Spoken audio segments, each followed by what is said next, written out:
Christmas Day, 1971.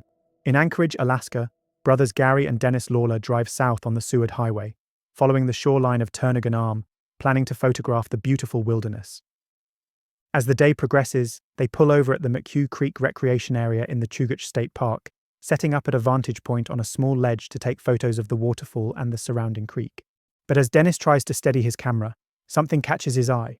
Hidden behind a bush just 10 feet in front of him is what looks like a mannequin, partially covered by snow, and I reckon we all know what that means at this point. As he leans forward to get a better view of it, he finds himself looking at the body of a young woman, nude from the waist down. Sergeant Walter Gilmore of the Alaska State Troopers and his team arrive at the scene to find a young blonde woman with her hands bound behind her back and her mouth gagged. The woman perfectly matches the description given for Celia Beth Van Zanten, an 18-year-old who had vanished 2 days earlier on her way to a local store, and it doesn't take long for them to confirm that it's her body in front of them. They soon determine that she had been assaulted and has a deep knife slash across her chest, and even more disturbingly, she was alive when she fell into the ravine. From what they can tell, she had attempted to climb out of the icy gorge, but with her hands tied she was unable to pull herself up and fell back into the freezing depths again and again, until the bitter Alaskan cold finally claimed her life. In the parking lot near the scene, Gilmore and the troopers identified tire tracks looping in wide circular patterns, suggesting that her abductor had likely been searching for her, waiting for her to reappear after she presumably escaped and fell into the ravine. While they're able to take some photos of the crime scene and discover a belt nearby, rain begins to fall, washing away any potential evidence that may have been left. Over the next 2 days, Sergeant Gilmore pursues every lead, investigating suspects within her circle of friends and family, as well as a lead hinting that she may have been hitchhiking the night she vanished, potentially picked up by her killer.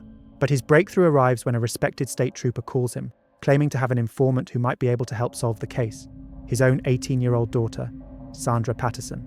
Working the streets to support her heroin addiction, Sandra tells Sergeant Gilmore that on the night of December 19th, a man threatened her at gunpoint in the parking lot of the Nevada Club, saying he would kill her if she didn't obey him.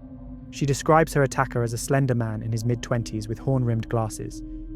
After binding her hands, he drove her south on the Seward Highway, eventually stopping at a motel in Cooper Landing, around 100 miles from Anchorage.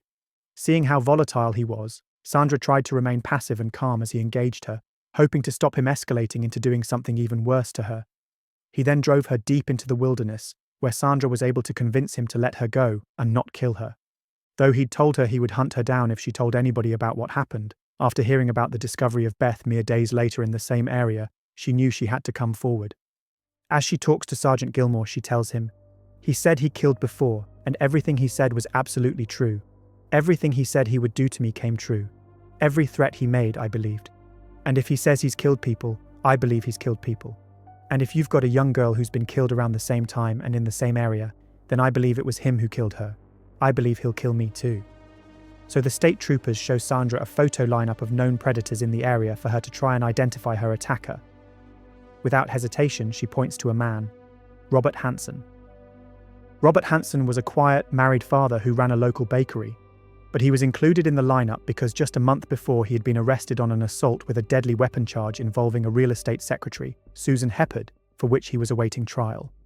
When questioned, Robert denies any involvement in Sandra's case, and with the only evidence against him being her statement, it's soon decided that she isn't a reliable witness due to her work as a prostitute and her history of addiction.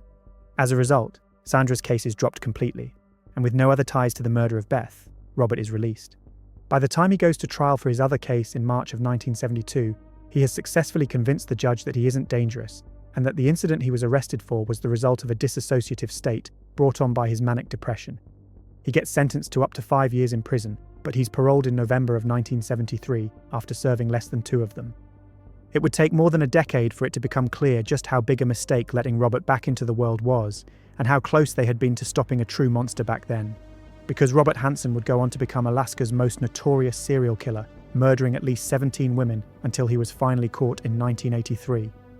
Over the course of about 12 years, Robert carried out a chilling routine. He would lure women into his grasp, fly them in his private plane to a secluded cabin, and subject them to horrific assaults. Afterward, he would release his victims into the rugged wild, only to hunt them down like animals. This is the story of Robert Hansen, or as he's more famously known, the Butcher Baker.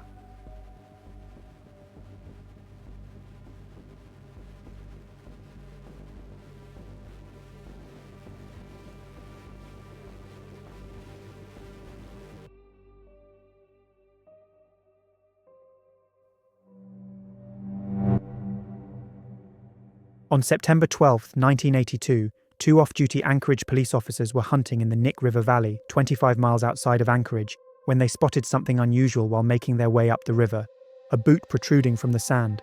As police officers, they couldn't help but move in closer to investigate, and as they brushed aside the sand, they revealed a partially decomposed leg bone attached to the boot. Not wanting to disturb potential evidence, they noted the location and headed back to report their find to the station.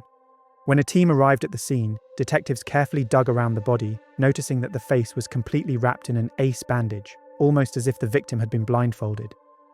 The team spent hours sifting carefully through the sand in search of any potential evidence, which eventually led to the discovery of a .223 caliber bullet casing, typically used in high-powered rifles. A preliminary autopsy of the victim revealed that the body belonged to a woman, and that she had likely been dead for around 6 months, with 3 .223 caliber gunshot wounds identified as her cause of death. Strangely, although the victim's body was found dressed, there were no bullet holes in her clothing, indicating she had likely been naked when she was shot, and somebody had redressed her after death. After 2 weeks, the body was formally identified as 24-year-old Sherry Morrow, a dancer at the Wild Cherry Bar in Anchorage, who had last been seen on November 17, 1981. According to her friends, she said she was meeting a man who had promised her $300 to pose for photos.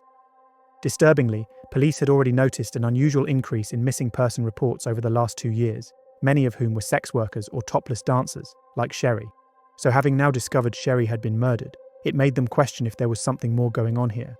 The construction of the Trans-Alaska oil pipeline brought many transient workers to Anchorage, including prostitutes, con artists, and drug dealers. As many people came and left quickly, sudden disappearances had become common, so these sorts of missing person reports didn't initially raise any alarms. While police publicly denied Sherry's murder being part of a larger pattern of missing women, privately they began reviewing their case files. Sergeant Glenn Floth was tasked with figuring out if there was any connection to other recent cases that might imply Sherry's murder wasn't an isolated incident. First, Floth flagged a case from July 1980, in which construction workers digging near Eklutna Lake Road had discovered a woman's remains in a shallow grave. There had been little evidence at the scene, and the remains had been damaged and scattered by animals, making identification impossible. A facial reconstruction was done and circulated, but the victim was never identified and became known as Eklutna Annie. Later that same year, a second body was found nearby in a gravel pit. Identified as a topless dancer called Joanna Messina, her body was also too damaged and decomposed to gather much evidence. The body, wrapped in a sleeping bag, had been dragged to the pit and hastily buried, with a gunshot being determined to be the cause of death. But there was nothing for Floth to connect either of these bodies to the murder of Sherry, and as months passed, the case began to grow cold. But then on June 13, 1983, something happened that changed everything. That evening, Robert Yunt was driving his truck towards downtown Anchorage, passing by Merrill Field, one of the busiest small airports in the world, when he spotted a young woman running towards him. She was barefoot, handcuffed, and screaming in a panic. Stunned by the sight, he slowed his truck and spotted a man with a gun pursuing her, who quickly fled back towards the airfield. Frantic, the woman jumped into his truck, crying hysterically as she told him that the man he just saw was trying to kill her. So at her request, he dropped her off at a nearby motel she had been staying at, before going directly to the Anchorage Police Department to report the harrowing incident. Officer Greg Baker then arrived at the motel, where the young woman, Cindy Pollson, began recounting her ordeal as he helped her remove her handcuffs. According to her statement, a man in his 40s with red hair had approached her on the street and offered her $200 for oral sex. But during the act, he locked a handcuff on her wrist and pressed a gun to her head, threatening to kill her unless she cooperated. Driving her to his home, he dragged her inside into his basement, which was filled with hunting trophies. Handcuffed and naked, he bound her to a pillar before subjecting her to hours of assault and abuse. Afterwards, he drove her to Merrill Field Airport, telling her he was going to fly her to his cabin in the Alaskan wilderness, boasting that he'd already taken many women there for fun, and that as long as she complied with his demands, he would release her there. At the airport, the man shoved her into a small plane, but as he unloaded supplies, she saw an opportunity to escape, managing to open the door and run for her life. Her attacker pursued her until she flagged the truck down, causing him to flee. Cindy was taken to Anchorage's Humana Hospital, where bruising and shackle marks around her neck and wrists were found to corroborate her claims of abduction and assault. She was then interviewed by the police, providing detailed descriptions of her captor's house, car, plane, and appearance. So investigators took Cindy to the Merrill Field Airport to try and identify the plane from her story. As it was such a small airport, it didn't take long for her to spot the plane, a blue and white Piper Super Cub. Checking with the flight tower, they discovered that the plane belonged to Robert Hansen. So Officer Baker and the investigators headed over to Robert's home in Muldoon, an affluent area near Anchorage. But Robert wasn't there. He finally arrived home around 7 a.m., where he was met by the officers. They asked him to come to the station to answer some questions, and he agreed without hesitation. When confronted with the accusations, Robert told them that his wife and 2 children were away in Europe, and provided an alibi claiming he had been with 2 friends, John Sumrall and John Henning, at the time of the alleged assault on Cindy. Both men confirmed his story when questioned. Afterward, Robert agreed to drive with the officers back to his house, where he allowed them to search his home and car. The officers found his home to match Cindy's description, but they didn't uncover any evidence linking him to the crime, though they did locate some ace bandages and a box of .223 caliber shell casings in his car. They then proceeded to search his plane at Merrill Field, but again, no incriminating evidence was found. The officers thanked him for his cooperation and informed him that he was free to leave. Some officers struggled to believe that Robert, a well-known local businessman who ran a successful bakery and was a beloved member of his church congregation, could be capable of such crimes. They even questioned if Cindy, a transient dancer and prostitute with a criminal record, might be fabricating the story to get money from him. But Officer Greg Baker remained convinced of her truthfulness. Delving into Robert's background, he discovered that he had prior arrests, including one in 1971 for kidnapping and assault with a deadly weapon. Despite being convinced that Robert was guilty, he faced resistance from his superiors, and the case was dismissed and ignored. So Baker took matters into his own hands, gathering all the evidence he had collected and delivering the files to the Alaska State Troopers, hoping they would believe him and take action against Robert. Months later, on September 2, 1983, 2 hunters stumbled across a partially decomposed body along the Nick River buried in a shallow grave. Alaska State Troopers arrived on the scene, soon determining that the victim had again been shot with a .223 caliber bullet.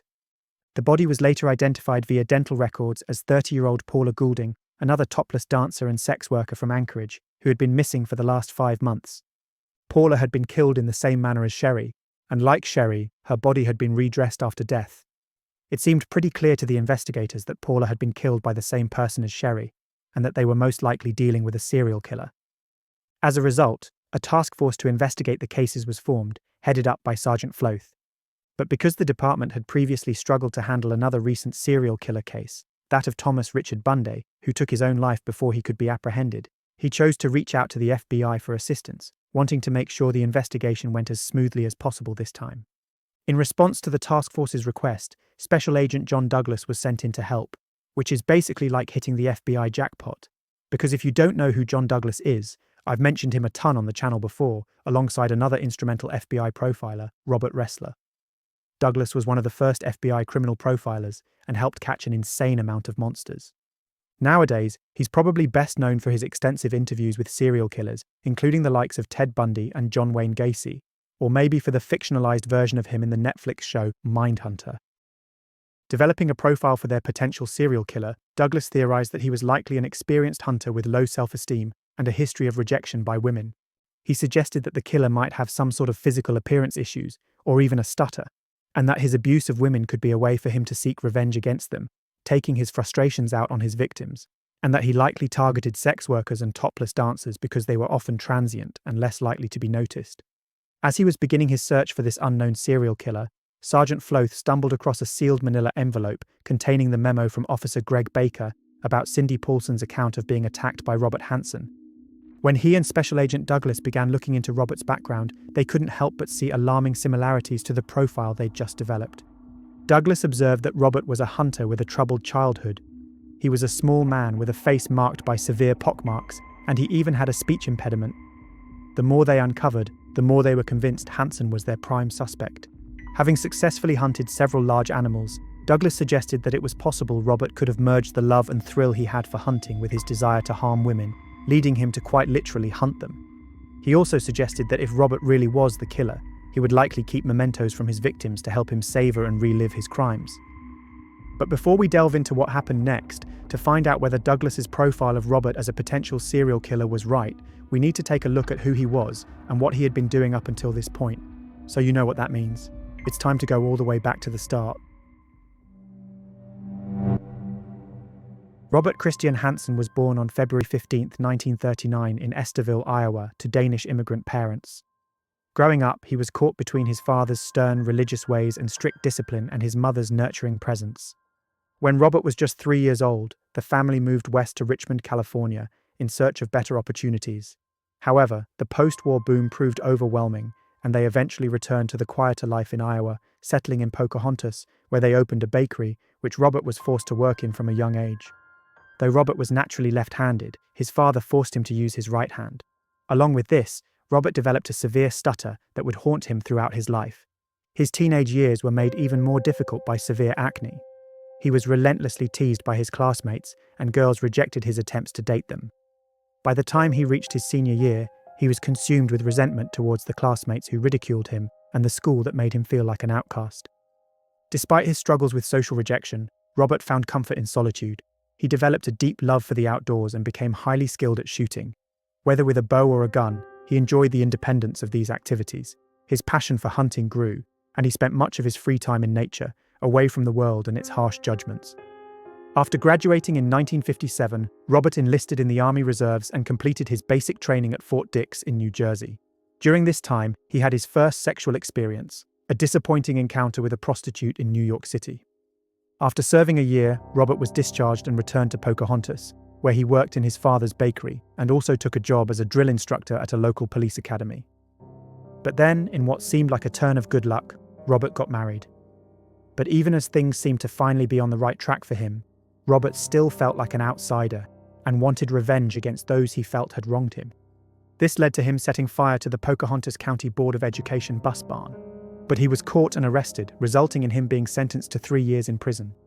His wife then divorced him, and his parents even shut down the bakery, moving to Minnesota to start fresh and escape the embarrassment of Robert's actions. However, after less than 2 years in prison, Robert was released on parole. This was in spite of being diagnosed with manic depression, as well as periodic schizophrenic episodes, and an infantile personality, which was said to make him obsessed with seeking revenge on those he believed had wronged him. After his release, Robert faced several more legal issues, including arrests for petty theft, and struggled with a series of low-paying bakery jobs. But then, after going to stay at his parents' lake resort in Leech Lake, Robert met Darla, a college student working at the resort. They spent hours together rowing on the lake and talking, and by the end of the season, they had fallen in love. Devoutly religious, after finishing her studies, Darla agreed to marry him, and the pair relocated to Anchorage, Alaska in 1967, where they would go on to have 2 children. There, far removed from the painful memories of his childhood, Robert was welcomed into the local community, well liked by his neighbours, and gained a reputation as an avid outdoorsman and hunter, pursuing big game such as Dall sheep, wolves and bears. In the late 1960s and through the 1970s, Robert perfected his hunting skills, earning him a place in the Pope and Young Association's World Record Book, something Robert frequently boasted about. But it wasn't just his outdoor adventures that gave his life an air of success. Both he and Darla were thriving in their careers, Robert as a baker and longshoreman on the Anchorage docks, and Darla as a dedicated teacher working with children with special needs. From the outside, the Hansens seemed to be living the ideal Alaskan life. But despite this outward appearance, there was still something dark inside Robert that he was no longer able to keep hidden. In November of 1971, a young secretary named Susan Heppard was waiting at a red light on Northern Lights Boulevard. Lost in thought, she became aware of a man beside her in the adjacent car, staring at her. Without thinking, she offered a brief half-smile before looking away. When the light turned green, she continued on her way to her apartment in the quiet neighborhood of Spenard. Later that evening, as Susan was about to step into the shower, she heard a knock at her door. When she opened it, she found Robert, who she described as an awkward-looking man, wearing glasses and a bright orange hunting cap. He claimed to be looking for a friend who lived in the complex. After realizing he had the wrong address, he asked if he could use her phone, which Susan agreed to, probably taken aback. After a few minutes of nervously flipping through her phone book, Robert turned to Susan and asked if she'd want to go on a date with him, explaining he was new to the area. Susan quickly declined, telling him she was engaged. So after a few more uncomfortable moments of small talk, Robert left. About a week later, Susan left her apartment early in the morning to drop some friends off at work. But when she returned to her car, Robert suddenly appeared and pressed a gun to her head, ordering her to remain quiet and threatening to kill her if she didn't comply. Susan screamed in terror, but luckily her roommate had heard the disturbance, so she opened the door and shouted that she was calling the police. And as Susan collapsed to the ground in fear, Robert quickly fled from the scene. When police arrived, they found Robert walking in the snow nearby. Given he matched the description and a quick search revealed he had a gun on him, they took him in for questioning, where he claimed he felt dizzy and couldn't recall anything from that morning. Picked out from a lineup of suspects by Susan, Robert was charged with assault with a deadly weapon. Released until his trial, it was at this point that the body of Celia Beth Van Zanten was found in McHugh Creek in the Chugach State Park, as detailed in the opening, which then led to Sandra Patterson coming forward and claiming that Robert had abducted and assaulted her too. However, the charges against Robert for attacking Sandra were ultimately dropped, and although he was sentenced to 3 to 5 years in prison for attacking Susan, he was paroled after serving less than 2 of them. His wife, Darla, stayed by his side throughout his prison term. When asked later why she didn't leave him after he was convicted for attacking another woman, she stated that her devout religious beliefs led her to think that he needed help and that she would be able to fix him. She was aware that he was up to no good, thinking that he was seeing prostitutes and paying for sex, but was completely oblivious to the horrific things Robert was truly doing when she wasn't around him. At that time, Anchorage had a notorious area known as the Tenderloin District. Dominated by Seattle Mafia boss Frank Colacurio, this district was a lawless zone centered around 4th Avenue, where anything could happen. Young women were drawn there by promises of large earnings from dancing at clubs with names like Wild Cherry, Arctic Fox, Booby Trap, and the Great Alaskan Bush Company.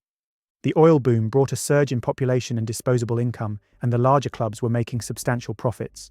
Between these clubs, there were peep shows and even stands selling disturbing content, including illegal pornography.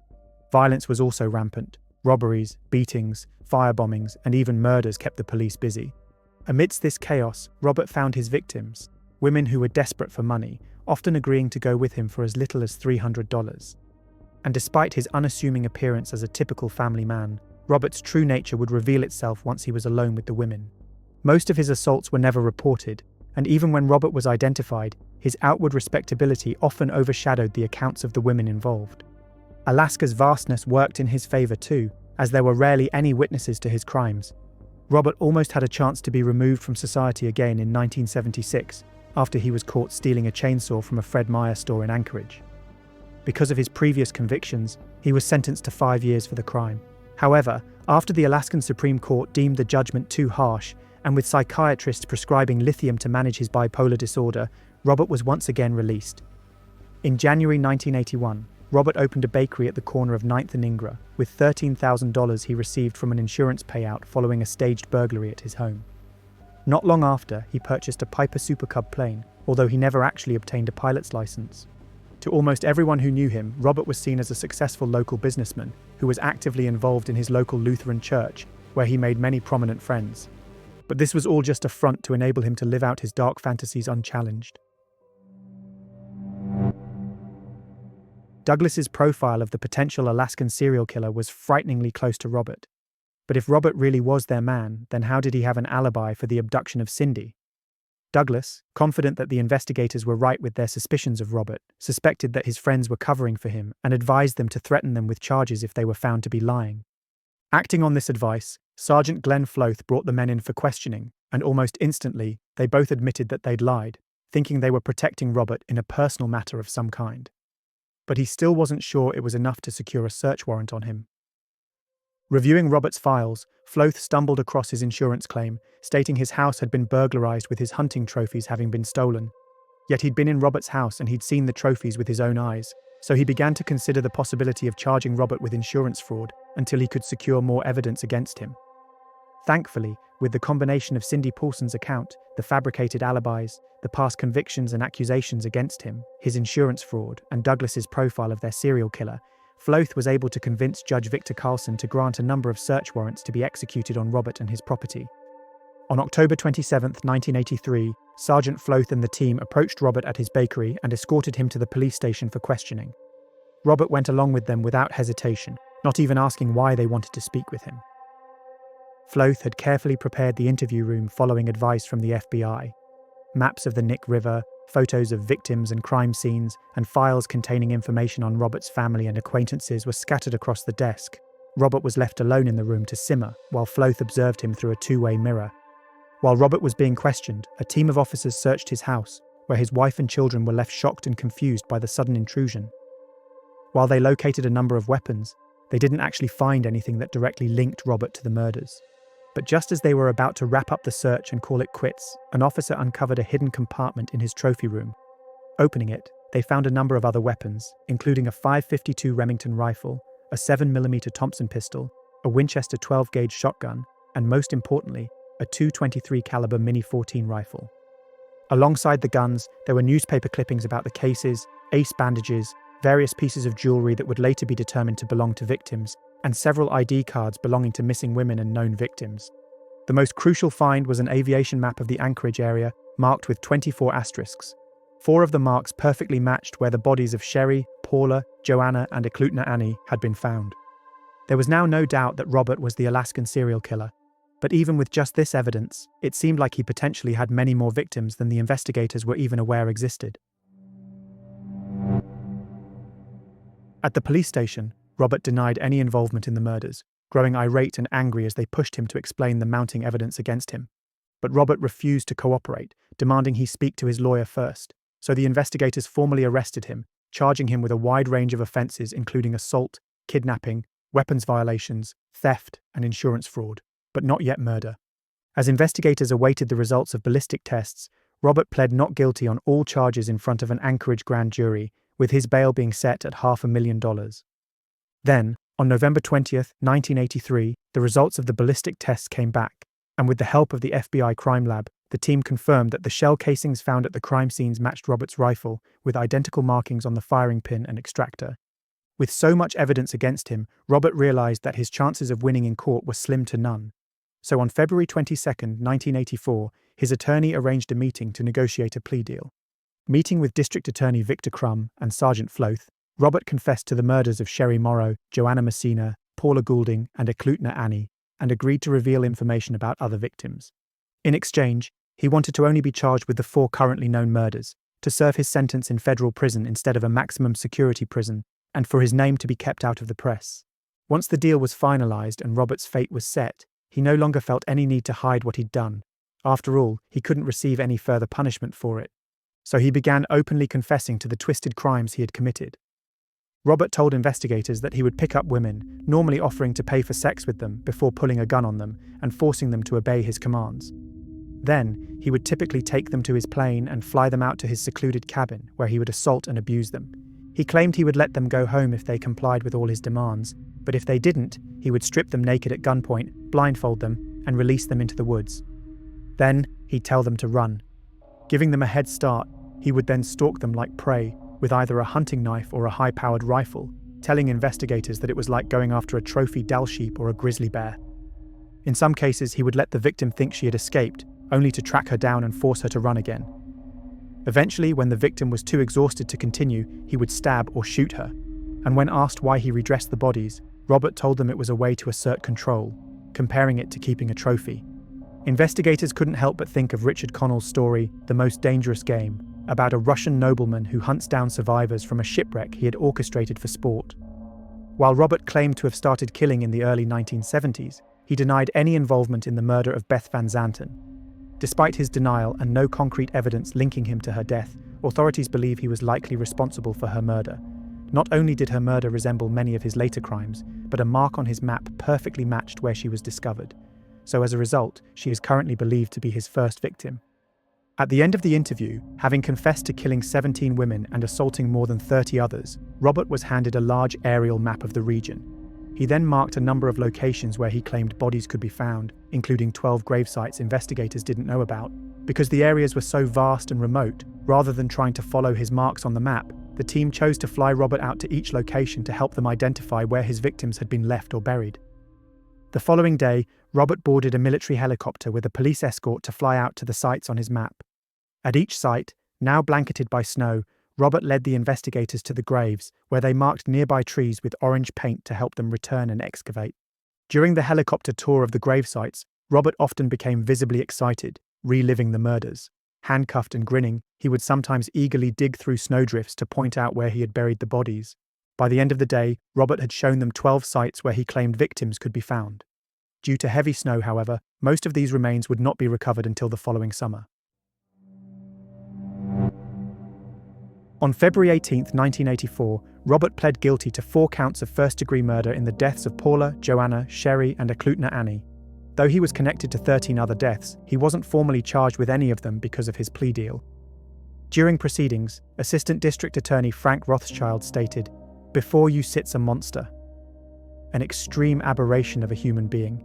A man who walked among us for 17 years, serving us donuts, Danish, and coffee with a pleasant smile. His family was a prop he hid behind." A week later, Judge Ralph Moody sentenced him to 461 years in prison, plus life without the possibility of parole. He was then transferred to the Lewisburg Federal Penitentiary in Pennsylvania, and then back to Alaska, where he became one of the first prisoners at the newly opened Spring Creek Correctional Center in Seward. By the end of 1984, investigators had managed to uncover 7 bodies from the grave sites Robert identified.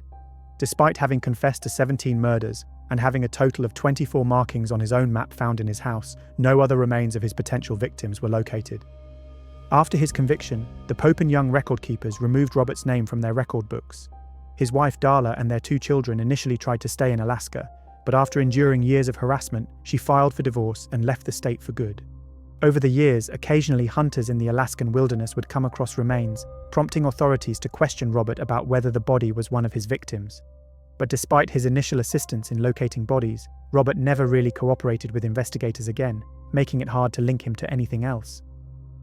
In 2014, Robert was moved to the Anchorage Correctional Center for medical treatment, before dying from natural causes, and taking the secret of just how many victims he truly had to the grave with him.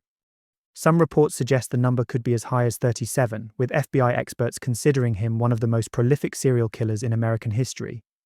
Similarly, Sergeant Floth came away from his interrogations of Robert with the belief he had likely killed 4 or 5 women every year since the early 70s, which would mean he had many, many more victims than those currently known or suspected. It's also worth pointing out, when Robert kidnapped and assaulted Sandra Patterson back in 1971, just before Beth was killed, he told her he had already killed many other women. And I'm inclined to believe her account, making it questionable that Beth was truly his first victim, and opening up the possibility that Robert had been murdering women much, much earlier than is generally acknowledged. Robert's horrifying 12-year killing spree later became the basis for the 2013 film Frozen Ground, with John Cusack portraying Robert Hansen and Nicolas Cage playing an Alaskan state trooper investigating the murders. Despite the horrific nature of his crimes, Robert's name isn't as widely known as infamous figures like Ted Bundy or Jeffrey Dahmer. This could be because of the location of his killings in Alaska, often referred to as the last frontier, making his crimes feel somehow more distant and detached to the wider American public. For Robert, Alaska seemed like paradise. A big game hunter, he saw the vast wilderness as an ideal playground. But for his victims, the wilderness became a terrifying place where their screams could not be heard.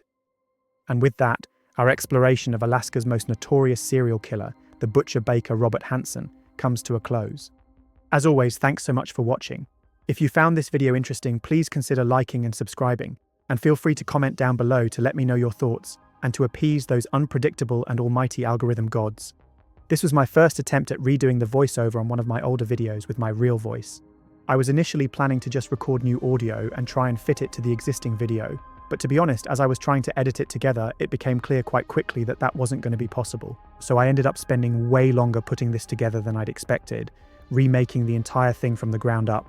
I definitely feel the video is now up to par with my current production, but I don't know if it's worth doing to more of my older cases.